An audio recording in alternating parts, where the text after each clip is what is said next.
Hi guys, সুবনু হ্যাঁ।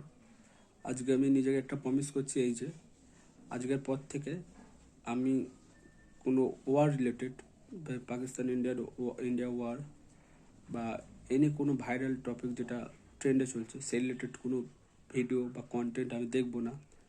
কারণ আমাদের ব্রেন যে সহজেই চিপ ডোপামিন সেটাকে নেওয়ার চেষ্টা করবে, আমি বুঝতেই পারছি। কারণ আজকে আমি যে 1-1.5 ঘন্টা টাইম নষ্ট করলাম যে ওয়ারে, সেখানে যদি আমার এক্সারসাইজ বা আমি আমার কাজে ফোকাস করতাম তাহলে হয়তো একটা ইম্প্রুভমেন্ট হতো। কিন্তু আমি সেই টাইমটা ওয়ার রিলেটেড কন্টেন্টে ইউজ করে দিলাম। আর আমার ব্রেন এটাকে খুব ভালোভাবেই নিচ্ছিল, কারণ এতে চিপ ডোপামিন রিলিজ হচ্ছিল।